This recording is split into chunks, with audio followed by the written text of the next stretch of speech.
Hai guys, kembali lagi bersama Mimin di channel Ankun. Fans Saitama bisa merapat, karena di video kali ini kita akan membahas lanjutan cerita One Punch Man. Setelah Amaimas yang ketakutan berhadapan dengan Father Ugly, salah satu eksekutif asosiasi monster yang berwujud amat sangat buruk rupa.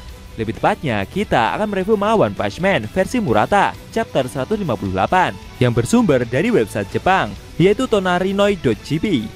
Buat kalian yang belum melihat review chapter sebelumnya, bisa klik link di deskripsi. Nah, di chapter 158 ini, puri-puri Brusoner tidak sengaja membangkitkan Garo dari tidurnya. Di sisi lain, Flashy Flash juga bertemu dengan Saitama, dan kejadian konyol pun terjadi. Penasaran? Oke, langsung saja kita bahas. Let's go!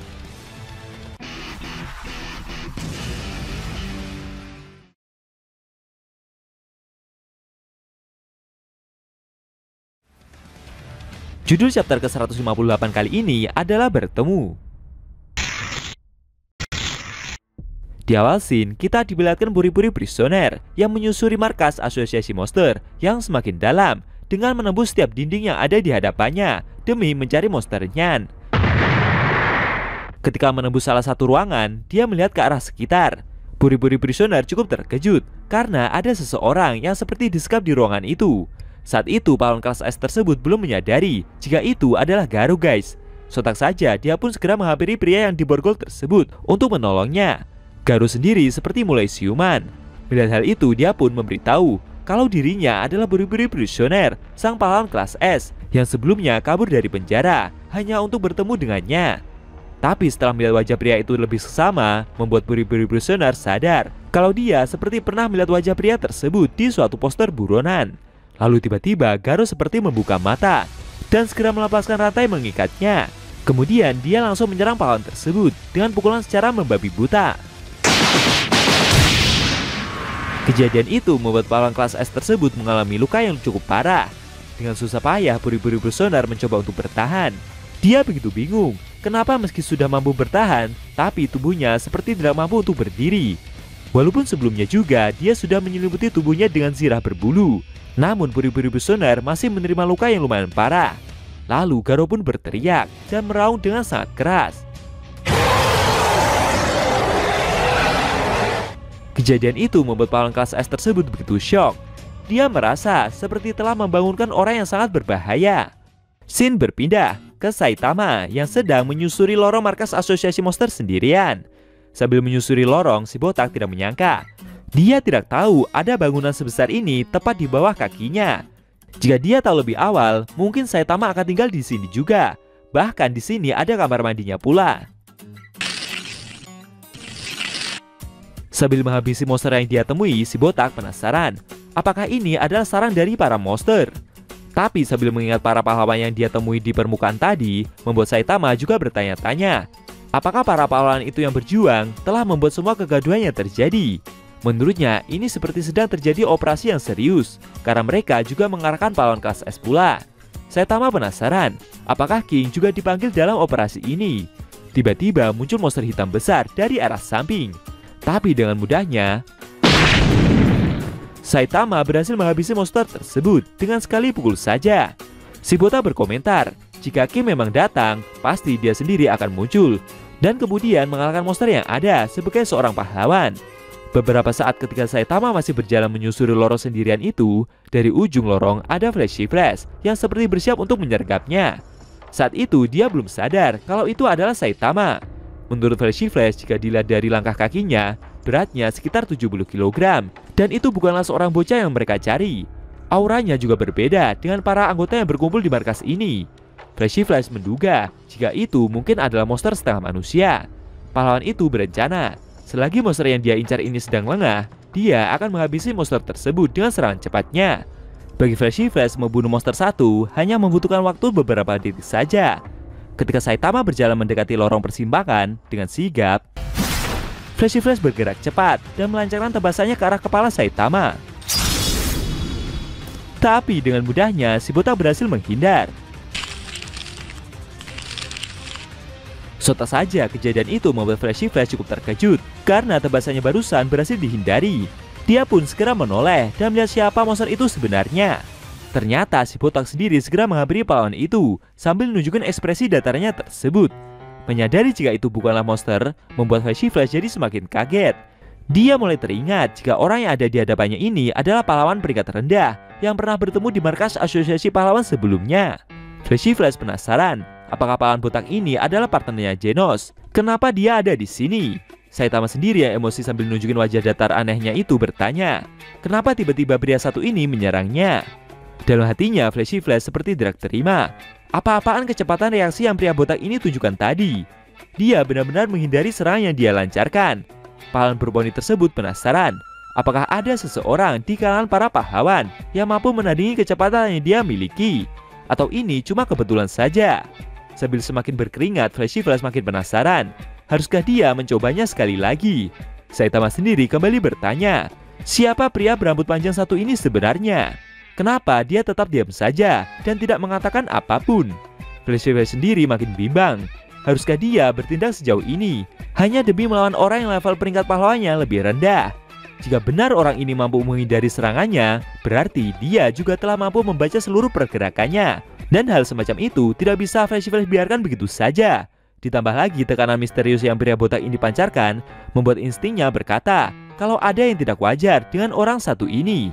Saitama yang emosi melihat pahlawan berboni itu yang terus saja diam berkata, jika dia akan menghajar balik kalau tetap tidak mau ngomong. Lalu menggunakan tebasan kilatnya, Flashy Flash mencoba menyerang Saitama lagi. Dan kembali lagi, kali ini si botak berhasil menahan serangan itu dengan satu tangannya. Sambil menunjukkan wajah seriusnya tersebut, Saitama berkata, berhubung pria berambut panjang itu menyerangnya, maka dia akan menyerang balik. Saitama bertanya juga, apakah makhluk ini adalah monster? Melihat aksinya kembali digagalkan, membuat Flashy Flash begitu terkejut dan berkeringat. Dia pun segera meminta Saitama untuk berhenti dan memberitahu jika dia ini bukanlah seekor monster. Mendengar hal itu, si botak ganti menyebut Flashy Flash sebagai monster si rambut panjang berponi. Tentu saja sambil agak emosi, pahlawan itu meminta Saitama untuk berhenti memberinya julukan seaneh itu. Dia memperkenalkan diri kalau dirinya adalah pahlawan kelas S, yaitu Flashy Flash. Mendengar hal tersebut membuat si botak jadi bingung, karena barusan orang itu telah menyerangnya 2 kali.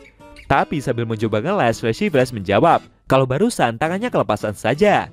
Saitama kembali bertanya, kenapa pahlawan kelas S seperti pahlawan berboni ini sampai mau turun ke sini? Dan apakah pria itu ada hubungannya dengan semua keributan yang terjadi? Melihat respon tersebut membuat Flashy Flash jadi sadar jika pria botak satu ini telah datang ke sini tanpa tahu apapun. Dia pun memberitahu jika ini adalah markas persembunyian asosiasi monster dan musuh di sini ganas-ganas. Dia meminta pahlawan botak itu untuk sebaiknya kembali saja. Saitama yang mendengar nama asosiasi monster itu jadi seperti teringat akan omongan orang-orang yang sebelumnya memberitahunya guys. Dia masih tidak mengira jika markas itu berada tepat di bawah tempat dia tinggal. Dalam hatinya Flashy Flash berpikir jika sepertinya pria botak ini tampak tidak terganggu dengan itu semua. Dia mencoba mengkonfirmasi kalau benar si botak tinggal di atas markas ini, harusnya itu adalah lokasi dari kota hantu yang telah dikuasai oleh para monster pula. Dengan santainya, Saitama memberitahu jikalau ada monster sekalipun, dia cukup menghajar mereka saja. Karena yang terpenting, dia bisa tinggal di kota hantu itu dengan biaya sewa yang super murah, alias gratis. Flashy Flash sekarang jadi paham, pantas saja pria botak ini terasa berbeda dari pahlawan peringkat rendah lainnya, karena Saitama telah melewati pertarungan beruntun. Dia pun kembali meminta maaf atas sikapnya tadi, karena hanya ingin mengujinya saja, dan itu adalah kebiasaan buruk yang sulit dia hilangkan. Walaupun dia sering menahan diri, tapi secara tidak sadar Flashy Flash masih terkejut kalau si botak satu ini masih bisa menghentikan tebasan kilatnya tadi. Saitama yang mendengar semua alasan itu hanya nunjukin ekspresi datar rasa sebalnya itu guys. Pahlawan berwarna tersebut memberikan saran, jika Saitama memang datang ke sini tanpa tahu apapun, lebih baik dia segera mencari tempat untuk mengungsi saja. Menurutnya, si botak saat ini sudah berada di jalan yang benar menuju kesuksesan. Tapi menurutnya dengan kekuatan yang Saitama miliki saat ini, dia masih tidak bisa bertahan dalam pertempuran kali ini. Si botak pun bertanya, kenapa harus seperti itu? Flashy Flash menjelaskan kalau ada banyak monster dengan level bencana iblis dan di atasnya di markas ini. Dia sendiri saja juga sudah bertarung melawan monster sindikat bencana naga tadi. Namun dengan santainya Saitama menjawab kalau dia akan baik-baik saja. Flashy Flash meminta si botak untuk jangan terlalu yakin dulu. Mereka para pahlawan kelas S juga belum menerima laporan apakah bos monsternya sudah dikalahkan atau belum. Itu adalah masalah yang paling berbahaya dan misterius saat ini. Tapi si botak kembali menjawab kalau dia akan baik-baik saja. Flashy Flash kembali memberitahu jika bos asosiasi monster itu bernama Raja Monster Orochi. Saitama yang mendengar nama Raja Monster tersebut jadi berpikir. Dia pun jadi teringat dengan monster yang dia lawan di ruangan lava tadi. Menurutnya itu adalah monster mandi, dan mungkin yang para pahlawan cari adalah induk dari monster tersebut. Waduh, kayaknya Saitama nggak sadar nih guys, kalau dia sendirilah yang menghabisi Orochi. Dalam benaknya si botak merasa nama yang disebutkan tadi terdengar cukup kuat. Sambil mulai pergi, Flashy Flash merasa jika sepertinya pahlawan botak itu mulai takut. Dia menyarankan Saitama untuk berusaha lebih keras lagi dalam latihan. Karena misi yang harus dia lakukan hari ini adalah menyerahkan semuanya kepada mereka dan kemudian kembali ke pembukaan. Si botak mengaku teringat kalau dia sebelumnya sudah berjalan jauh dari tadi, sampai dia sendiri lupa jalan untuk pulang. Lalu Saitama memiliki sebuah ide. Jika dia ikut dengan pria berponi tersebut, maka dia akan bertemu dengan musuh-musuh kuat. Sambil merasa so akrab dan menepuk pundak Flashy Flash, Saitama meminta pahlawan itu untuk menunjukkan jalan yang benar. Tidak percaya dengan respon tersebut, Flashy Flash bertanya dalam hati, apakah pria botak ini tidak berpikir sedang berurusan dengan siapa? Dia juga memperingatkan si botak kalau nanti Flashy Flash sendiri juga tidak akan melindunginya. Kalau ada musuh kuat yang muncul, Saitama mungkin akan ikut terseret ke dalam pertarungan sengit. Dan mulai dari sini, nyawa si botak takkan terjamin pula. Tapi kembali lagi, Saitama menjawab kalau dia akan baik-baik saja. Jengkel dengan sikap yang si botak tunjukkan, Flashy Flash segera berlari dengan kecepatan tinggi, meninggalkan Saitama. Akan tetapi di luar dugaan, dengan senangnya si botak mampu mengejar kecepatan berlari yang pahlawan berponi itu keluarkan. Dan akhirnya Flashy Flash bersama Saitama berlari menyusuri lorong markas asosiasi monster.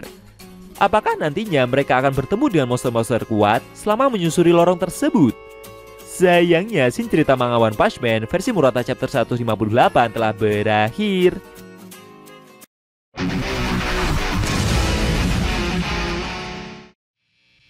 Oke guys, itu tadi review manga One Punch Man versi Murata chapter 158 yang edisinya memperlihatkan Flashy Flash kembali dibuat terkejut dengan aksi yang Saitama tunjukkan.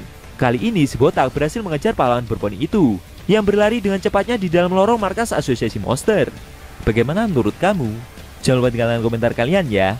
Kalau mau nonton review sebelum atau selanjutnya bisa klik link di deskripsi. Linknya ada Mimin taruh di sana kok.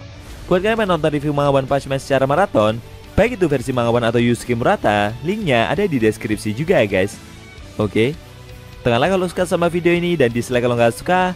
Jika ada kata-kata dari Enku yang kurang pas, Enku mohon maaf. Dan sampai bertemu di video review manga One Punch Man versi Murata selanjutnya.